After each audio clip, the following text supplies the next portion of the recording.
Merry Christmas! Hey, this is the gaming group where it's always fun. We like to get together and play games and hang out and talk about our week. For me, it's Unstable Unicorns, Betrayal of House on the Hill, or Dixit, or Monopoly, or Risk. I don't really have a favorite.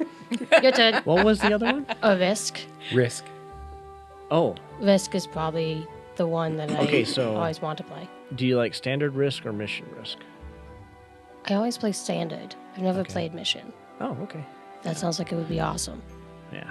Yeah. That's a good one with pizza, too. We should do it sometime. Yeah. Also, if you play Risk, if you're out there and playing Risk, as a rule, you never ever make a truce. Just to let you know, it just makes people mad at the end of the game. So it really does. Yeah. If you make a truce, just tell them I'm going to break this truce. So that works too. I don't really have a favorite board game. My favorite games are card games. I think my favorite would probably be a simple game like what's the one with the pegs? Cribbage. Cribbage would probably be my favorite game.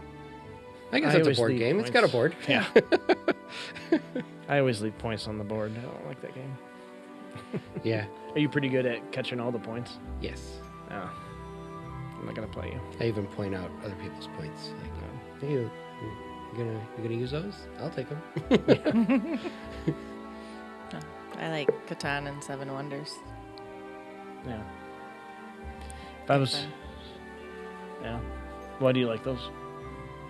Because I do halfway decent with them, so. You do. Very good. I mean, that is important. I'm kind of a quiet, thinking kind of game. And you're quiet, thinking shark. Not competitive at all. Try to figure out all the ways, like, if I do this one, I can do it this way, or if that goes, then I can go that way. Even with like a fixed game like Seven Wonders or Catan, there's sort of a creative process too. You feel like you actually kind of built a little city, or that kind of stuff. It's kind of fun. My all-time favorite game would be the classic storytelling game, which would be your typical role-playing game. So it doesn't really matter too much to me if you play like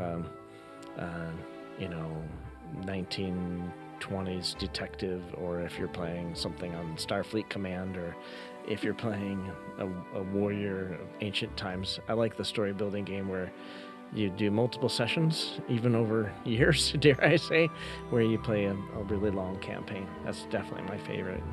It brings me back. Those are a lot of fun. Yeah, for sure. Yeah. We build some type of story and character together. And see, it's cooperative. You ever play Axis and Allies? So Axis and Allies would be like still the tabletop. So this would be more like you'd have a certain amount of strength, a certain amount of wisdom. You face a situation, you must pick up a rock, and so you have to try to figure out if your character can do that. And y'all tell the story together. You're like, how did you do that? It's definitely very, very creative. I actually like to run them too, but it just you have to be really, really prepared. Basically, you have to write a novel before you run one of these, because you have to really be on top of your game to be able to describe, because you never know where the players will go. They're going to go to the city maybe, or maybe they're going to go navigate a ship out of there, and anyway. Yeah, no, those games are a lot of fun too, because you get to pick your own character. You get to pick race, height, anything you want, and basically walk it into a story, and you can be anything.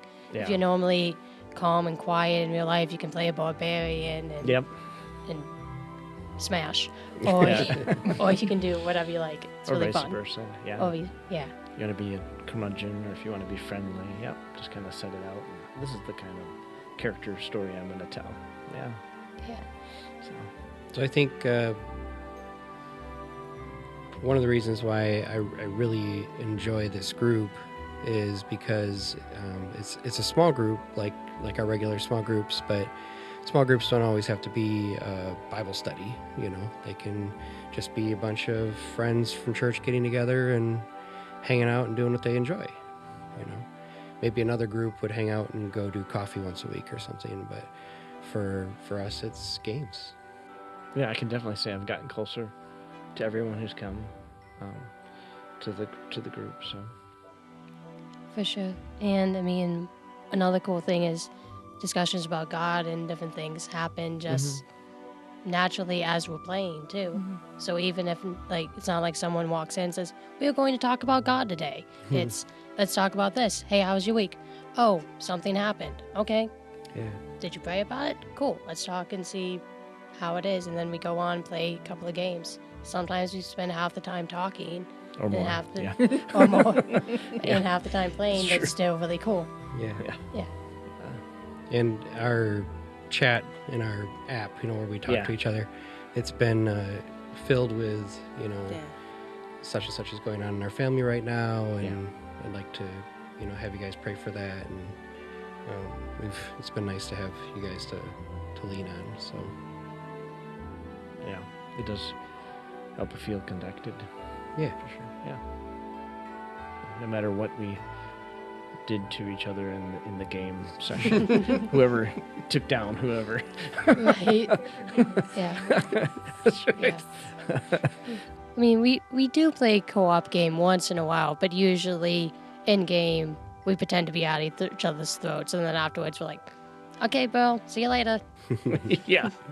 And it does depend on who you're playing against. Like, if it's someone who's new to the group and they come in, you know, you're gonna put on the glove or put on, you know, the kid gloves, right? Yeah. But if I'm playing against Donna, you know, gloves are off.